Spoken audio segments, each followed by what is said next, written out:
Nightcast. Stephen Lloyd Gilbreth brings you the current news from the world today and how it relates to Bible prophecy. Understanding the end-time events leading to the peaceful world tomorrow.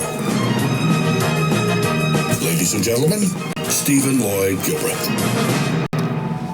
Good evening, friends, and welcome to this June 2nd, 2015 edition of Nightcast.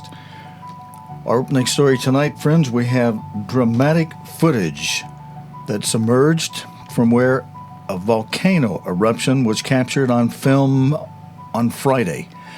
The volcano erupted suddenly, forcing the 137 islanders to be evacuated.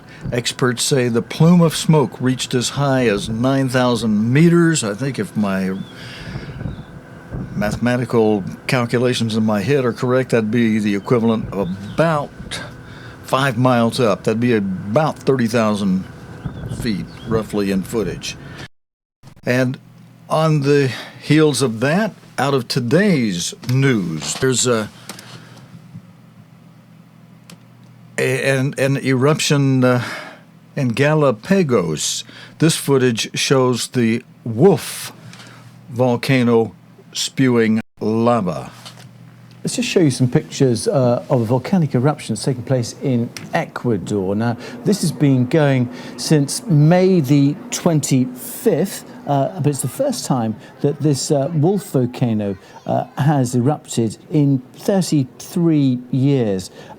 This volcano is about 1.25 miles high, 1.7 kilometers high, but spectacular eruptions, as you can see, of smoke and lava. And these are the pictures that just show you quite how ferocious and potent these volcanoes can be. Okay, thank you, Tim Wilcox. That was BBC's Tim Wilcox giving us the report on that. And friends, I have a few more details and notes on that. This Galapagos volcano in the Galapagos National Park, the national park released the footage after the volcano started erupting last week for the first time in 33 years. The volcano lies on the northern tip of Isabella Island. Next in our news story for tonight, friends, we go to Australia, where Australia's economy is faced with a double whammy. The largest economic figures are expected to show that growth is at its slowest pace in 2 years. A major issue: commodity prices. To stimulate the economy, interest rates are now at a record low of 2%. But as a result, real estate prices are soaring, especially in the main cities. John Donnison reports from Sydney. You never really feel like you're in the middle of a winter of discontent. Australians have things pretty good. This country has enjoyed 25 years of consecutive economic growth. That's a quarter of a century without a recession. But with the latest GDP figures out today, there are signs that the good times might be coming to an end. Figures out a few days ago show a slowdown in rates of construction, fewer new buildings, houses and apartments going up. At the same time, Australia's big cities remain in the grip of a housing bubble. Prices here in Sydney have gone up 15% in the past year, massively outpacing earnings. That situation cannot continue forever. At some point, the bubble will burst. The thing that worries many economists the most, though, here is the country's continuing reliance on its exports, stuff being shipped out of the country, in particular Australia's minerals. Now, over the last 10 years or so, Australia did well out of the mining boom, products like iron ore and coal. But if you take the first of those, iron ore, one of the country's biggest exports, well, the value of iron ore has fallen by around 70% over the last 4 years. And that's making it increasingly difficult for the government to balance the books, and it's really crippling the government's finances. One thing to bear in mind, though, is that people have been predicting the demise of Australia's economy for years, and it has always proved remarkably resilient. Australia was one of the few countries to avoid the global financial crisis, or GFC, as they love to call it here. But undoubtedly, the outlook is not as sunny as it once was. John Donnison, BBC News, Sydney. And friends, the BBC security correspondent Frank Gardner is in Paris, and he has this report on the latest happenings involving the IS in today's news. From around 20 countries, they've come here to Paris trying to find the formula to defeat Islamic State, also known as ISIL, because the coalition's efforts to date have not been enough. We have to make it enough. We have to work with the Iraqis to train new forces, to organize the militias, to continue the process of getting the militias under the effective control of the government so that we can, over time, consolidate, push ISIL back, and then sustainably hold the ground that is recovered from ISIL, preferably with forces that come from the areas in question. The origins of Islamic State go back to the US-led invasion of Iraq in 2003. A fanatical Jordanian jihadist, al-Zarqawi, founded al-Qaeda in Iraq. He was killed in an airstrike in 2006. Then followed the Anbar Awakening, a movement by Iraq's Sunni tribes to successfully drive out al-Qaeda. They fled next door to Syria, but when that country descended into chaos, they became the strongest rebel group, rebranding themselves as Islamic State. Last summer, they swept back into Iraq, seizing Mosul and large swathes of territory. And they're still seizing ground. This summer, Islamic State have advanced into Palmyra in central Syria, and they've taken Ramadi, just a short drive from Baghdad. US and coalition airstrikes have had some impact, but this is not a war that can be fought from the air alone. Almost the only sizable forces capable of confronting IS on the ground are the Iranian-backed Shia militias. And they are deeply distrusted by Iraq's Sunnis. It's a profound problem for the coalition. Meanwhile, jihadists from Britain, Europe and the Middle East continue to fill the ranks of IS. They're thought to number over 20,000. Many return home, presenting Western governments with a security problem that could last for a generation. Frank Gardner, BBC News, Paris. Friends, our next story relates to one of the SEALs, and it also relates to information that Mr. Herbert W. Armstrong published in a booklet that advises you on how to have a radiant health. And one of the laws to radiant health is to avoid bodily harm. And to do that, in some cases, we've got to follow the rules that people lay down for us in various situations, because the experts, the managers in those situations, because they often set those rules knowing that harm can come if you fail to follow them. And I just say that to you because, you know, we give you news stories here on things related to the Bible and prophecy, and good radiant health, following those, being submissive to those who have rule and authority over you and the rules they set for visiting their grounds and their places. It's good to follow those.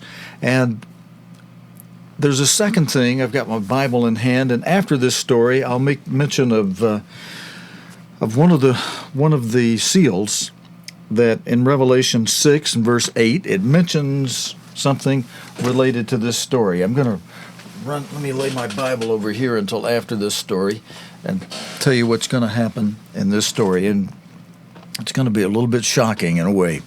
A female tourist has been killed in a lion attack at a game park in South Africa. The lioness jumped through the open window of a car, as you'll hear in this video. It jumped through the open window of a car and mauled the woman thought to be from the U.S. The park's rules forbid visitors from driving through the lion enclosure with their windows down. Katharina Moe has this report. For now, this enclosure at the Lion Park is closed. It's a popular tourist destination just on the outskirts of Johannesburg in South Africa. But on Monday, an American woman was mauled to death by a lioness. According to the witnesses, it walked quite slowly towards the car and stopped roughly a meter away. The lady was busy taking pictures of it.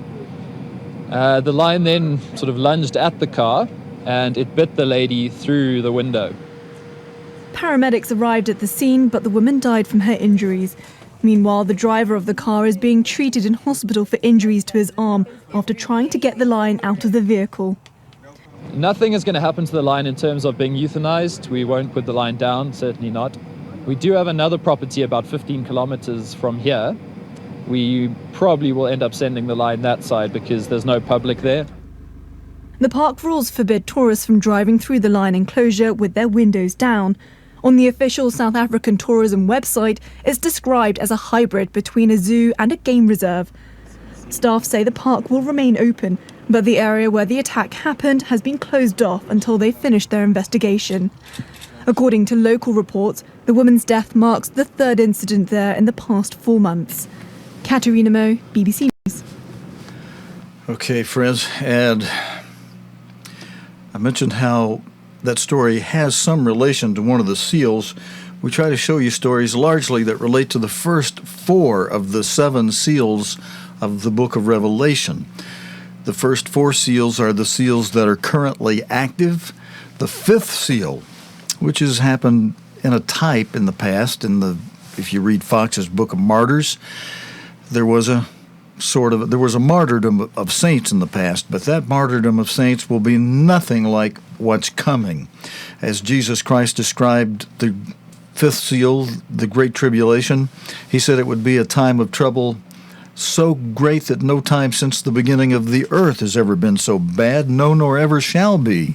So nothing after this either is going to be as bad as what is coming in what Jesus Christ called the mega trouble, the Great Tribulation. That's the next major event to happen in prophecy, seal number 5. I've talked about that in detail on past programs. We'll talk more about that in detail on other programs. But right now, the first 4 seals are active, and the 4th one is depicted in the book of Revelation as a pale horse with a rider whose name is Death. And alongside that pale horse and its rider named Death rides Hades, or hell, the grave. And Jesus Christ described this 4th seal primarily as loimos, meaning disease epidemics, pestilence, the plagues of Egypt. But he also said that between the 3rd seal and the 5th seal, we'd see seismic activity, commotions in the air, such as gale force winds of all kinds, commotions on the ground, such as earthquakes and volcanic eruptions, like we had in the first couple of stories tonight, tsunamis, wildfires, fires, flooding, etc. And there would be, he also said, between the 3rd and the 5th seal, that really pegs it at the 4th seal, there would be terrake, trouble, roiling waters, both literally and figuratively, mob seditions, and just all kind of trouble. And this 4th seal, as it's described in the book of Revelation, in chapter 6 and verse, I don't have a slide to put up for you on this. I'm just going to turn there and read it to you. You can read it in your own Bible with me if you'd like to. It's verse 8 of Revelation 6. And there, describing the 4th seal, the pale horse, Revelation puts it like this. God, through the Apostle John writing from the Isle of Patmos, puts it like this. And I looked and beheld a pale horse, and his name that sat on him, in other words, the rider of that horse, was named Death. And Hades, hell, followed with him. Right on the heels of that horse, right with him, is the grave, Hades, hell. And power was given unto them over the fourth part of the earth. Now, this is referring back to the second, the third, and the fourth seal, the red horse, the black horse, and this pale horse, on this next sentence where it says, "And power was given unto them over the fourth part of the earth to kill with sword." And a third part of the earth is going to be killed with sword, and with hunger, and with death. And a third part is going to be killed with famine and pestilence. And then a third are going to be taken captive. That's of Jacob, because this is also called Jacob's trouble. This time of great tribulation that's coming is also called Jacob's trouble in Jeremiah 30. But preceding that great trouble, that mega trouble, that great tribulation, is some trouble that's part of this fourth seal. And the killing of the people over the fourth part of the earth. This is talking about the fourth seal. Before we even get to the third and third that are killed is of Jacob, and then a third taken captive because of our disobedience to our Creator. That's another prophecy. We have this situation where 1/4 part of the whole earth are killed with the second, third, and fourth beast. And right at the tail end of this, it says they'll be killed with sword, that's the second horse, and with hunger, that's the third seal, the black horse. The second seal is the red horse of sword. And with hunger, the third seal, the black horse. And with death, death is the name of the rider on that pale horse, the fourth seal. And then it tags on to the end of verse 8, and with the beast of the earth. Wild beast. And tonight's story should just serve as a reminder to us that part of what's in prophecy, if we continue on a large scale to disobey our Creator, we can expect this prophecy to play out where wild beasts of the earth will start to roam again. I mean, we have some news stories we've been playing right here in the United States where we've heard of animals like this being seen in someone's basement, right in Burbank, California, and other places. So I'm just giving you a reminder as we pray, "Thy kingdom come," and we pray for protection for ourselves, our brethren, our friends. We have to realize as people disobey, God's going to let these things happen. And of course, not wrong for you to pray, "God, please put your protection around the brethren and around me, and around those who are praying for the rest of the world." And God even says in Luke 21, verse 36, if you are watching the things that relate to these four seals, and if you are praying from the bottom of your heart, praying always with real intensive concern, and letting that add some emphasis to the part of the prayer where we pray with our heart, "God, thy kingdom come," and rescue these people from all these things that are happening.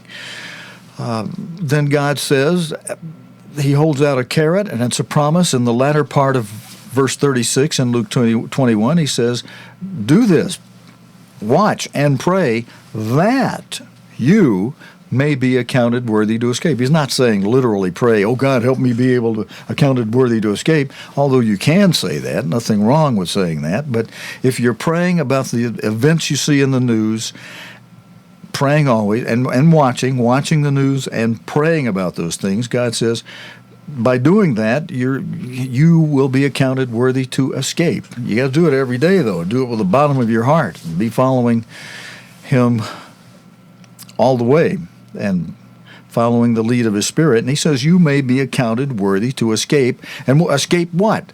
He's just been describing the first four seals. He says all these things that shall happen. He's told you about the fifth seal, and that's the next thing in prophecy. That's the next thing to happen. So that's what you can escape if you're now watching the first four seals and praying always from the bottom of your heart about these things. All right. We wanted to touch on things that are important to you who watch this program. And in our next news story, friends, 2 Malaysian children who lost their father on that infamous flight number MH370 have settled their negligence case that their mother brought out of court. It's thought to be the first such case since the plane went missing between Kuala Lumpur and Beijing in March last year. Other families of the missing passengers have been have been following the case closely. Jennifer Pack reports from Kuala Lumpur.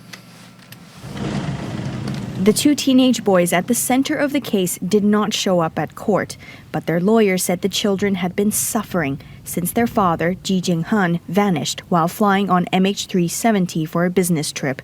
The children sued Malaysia Airlines and the government for causing them mental stress, emotional pain, and making them lose financial support. And after 7 months, their mother settled out of court. Our client, having considered her rights and her legal position, has decided to accept the compensation and move on with life. All right, friends, there's a story on that. And, of course, they still haven't found that plane that was missing, that is missing. And now there's another story in the news tonight that's kind of related. It's but not an airplane. This is a cruise ship. 5 people have died and hundreds are missing after a cruise ship carrying 450 people capsized on the Yangtze River in China's Hubei province. Officials say 15 people have been rescued, with some found alive inside the upside-down hull of the vessel. The boat, the Eastern Star, reportedly sent no emergency signal. The alarm was raised by those who had swum to shore. The captain and the chief engineer, who I think you'll see in this video, both survived, or you'll hear about it in this video, have been detained. They say the boat was caught in a cyclone. John Sudworth reports.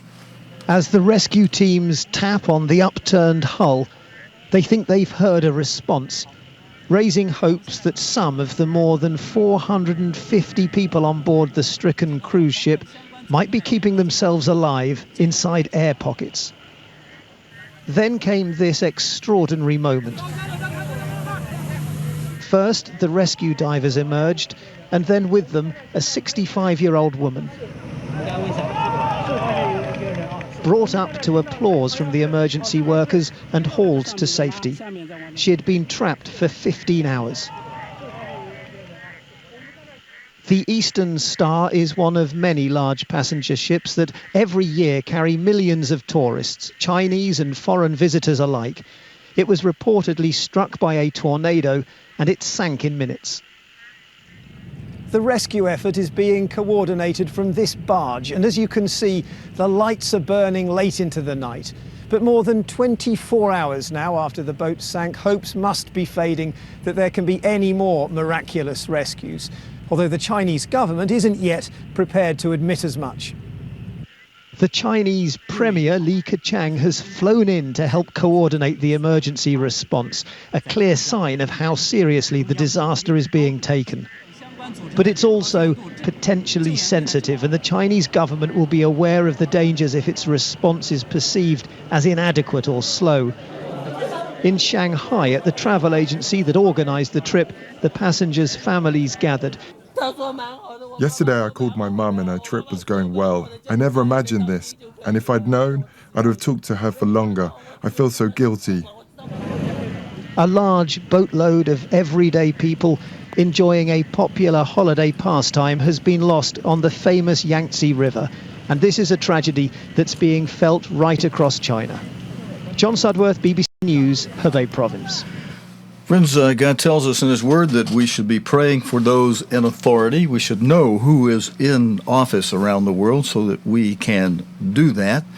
And the BBC's Abdullahi Kora Abu Bakr has a report from Nigeria with recent elections there that you'll hear how a former leader ran out of luck, and there's now a new president in office there. If you go shopping in Lagos, before too long, you'll end up with some very filthy, torn Naira notes. Okay, now that's a story out of Nigeria that I've decided to skip. So the one with the new elections is this one. This is an outdoor art exhibition of Nigerian past and present leaders. Not many people know that General Muhammadu Buhari has been head of state once before. He seized power in a military coup when he ousted President Shehu Shagari in 1983 at the age of 41. He was himself kicked out of office in a military coup by General Ibrahim Badamasi Babangida in 1985. Then came Ernest Shonekon, then to General Sani Abacha and to Abdulsalami Abubakar. Democracy was restored in Nigeria in 1999 with the election of General Olusegun Obasanjo as the president. He was succeeded in 2007 by Umar Musa Yar'Adua, who died in office. Then President Goodluck Jonathan came into the picture when he became president in 2010. He went on to win the 2011 elections, and now Buhari has defeated Goodluck Jonathan in the 2015 general elections.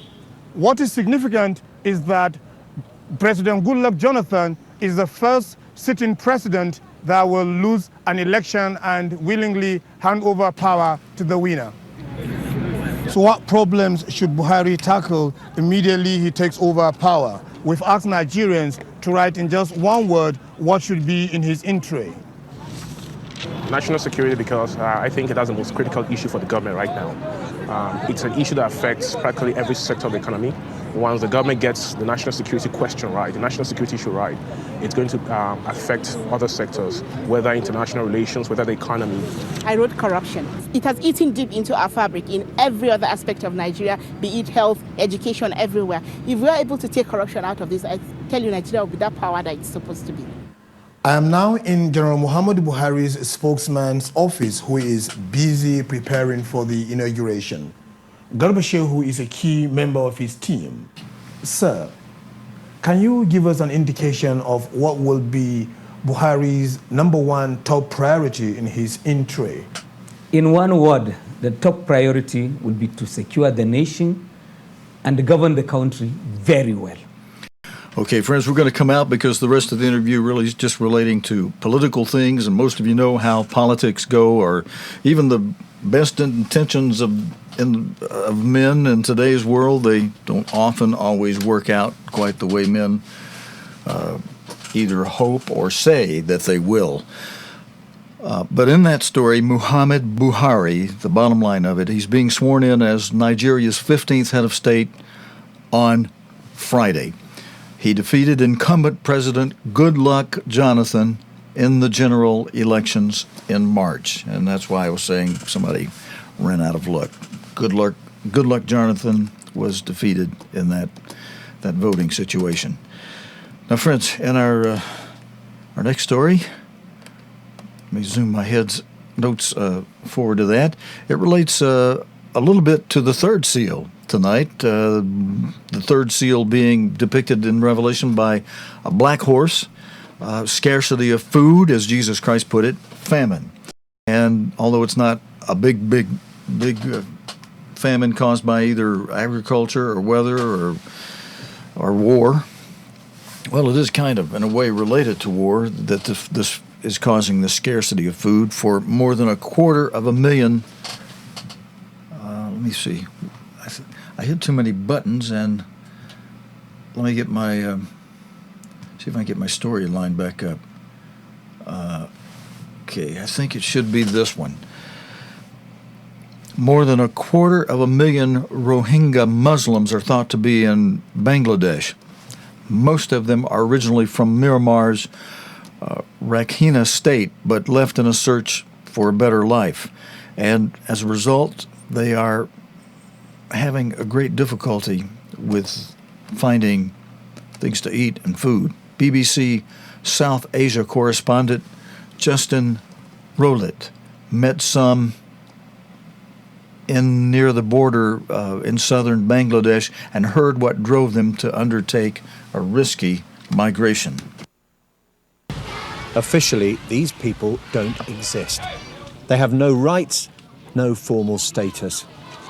And every day, up to 100 more Rohingya refugees make the perilous journey from neighbouring Myanmar. Mustafa arrived just days ago. It took 10 days to get here. We had to crawl through the barbed wire fences. My son was hurt. We only made it by the grace of God. Like most of the Rohingya refugees here, she says she had no choice but to leave Myanmar, where her family has lived for generations. The local people beat up my son and took our 2 cows and our goats. They demanded money and said they would kill us if we didn't pay. But we don't have any money. I thought we were going to die. They do have a little school here, but life is hard for the refugees. We have nothing. We live as scavengers, hand to mouth. We don't have any peace, just suffering.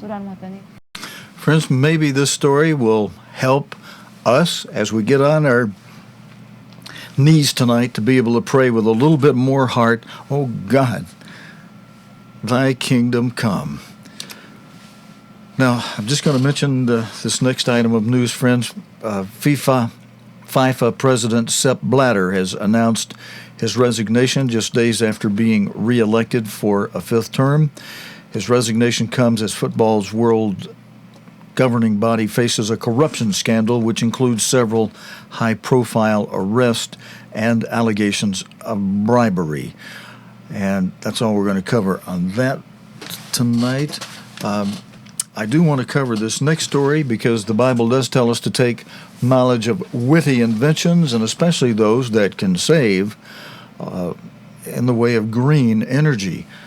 Pulse 2, the plane powered by the sun, has landed safely in Nagoya, Japan. The aircraft had set off from China on Saturday and had hoped to reach Hawaii, the longest leg of its journey, by the end of the week. However, as you'll see in this video, its Pacific crossing had to be abandoned due to deteriorating weather ahead of it, and it was forced to make an unscheduled stop. Rupert Wingfield Hayes has this video report. At close to midnight and nearly 40 hours in the air, the massive wing of the Solar Impulse 2 glided gently to land at Nagoya Airport in Japan. The Solar Impulse team knew this attempt to fly a plane across the Pacific Ocean, powered only by the sun, would be a difficult gamble, and so it is turning out to be. Earlier in the day, over northern Japan, the plane was flying perfectly. The skies were clear and the solar-powered batteries fully charged.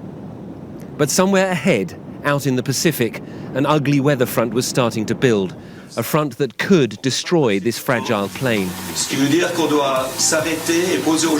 And so the painful decision was taken to land. There's obviously great relief that the Solar Impulse has made it here to Nagoya safely, but it's also tinged with disappointment because, of course, it shouldn't be here at all. It should now be way out over the Pacific Ocean. And now they don't know when they'll be able to make that attempt again. We do not only need, in fact, good weather here, but we need to find a way to fly up to Hawaii. Maybe it's going to be tomorrow, but I guess it will take certainly a few days until we find this specific window.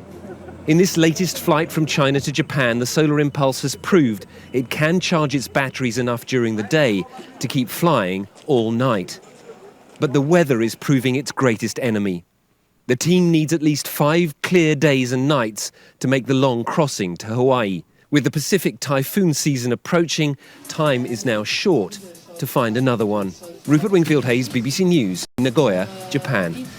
Friends, there's a story in today's news about the United States will be replacing the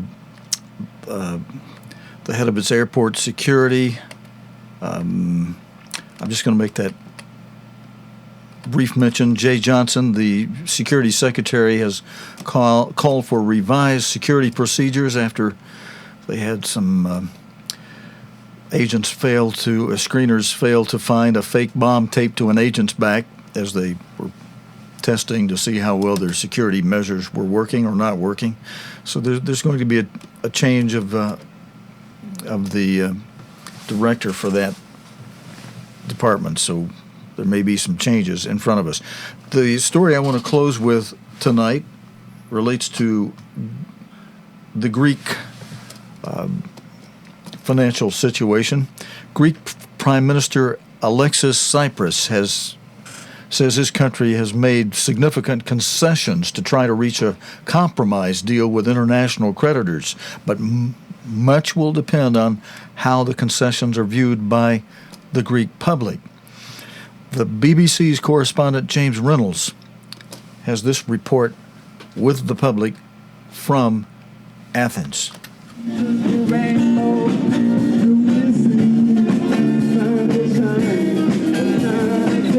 For a single night, the lost generation of Greece gets a break from 5 years of crisis.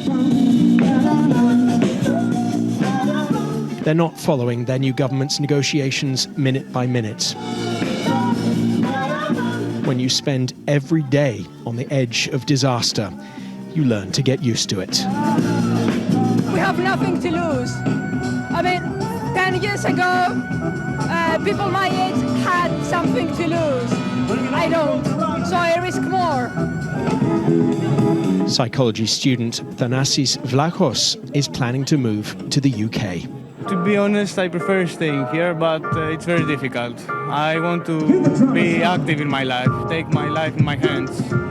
Does it make you feel angry that you don't have the opportunities older people had? I feel disappointed. Disappointed? Yes. I'm studying my whole life and I can't do nothing here in Greece. Some have nothing left. In the last 5 years, homelessness may have risen by 25%. Despair is harder to measure. The country's public hospitals don't do much to raise anyone's spirits. Dr. Markopoulos Titos has thought about leaving Greece, but he feels a duty to his patients. We have also the same problems as them. They know that we are giving our best to treat them, to do everything that's possible for them. So this is nice for us, even if money is not good. Greece has now built its own monument to the economic crisis. Its government blames Europe for its years of austerity. It now seeks salvation from the same people it condemns. James Reynolds, BBC News, Athens. And friends, that's it for this Tuesday night report. God willing and the creek don't rise. We'll be back again tomorrow night, Wednesday night, for the day's current news related to the Bible and prophecy here on Nightcast. Until next time, this is your host, Stephen Lloyd Gilbreth, saying so long and good night, friends. You have been watching Nightcast with Stephen Lloyd Gilbreth. Nightcast can be seen Sunday through Thursday nights here on cogtv.org. Tonight's program is also available anytime on demand in the cogtv.org archive.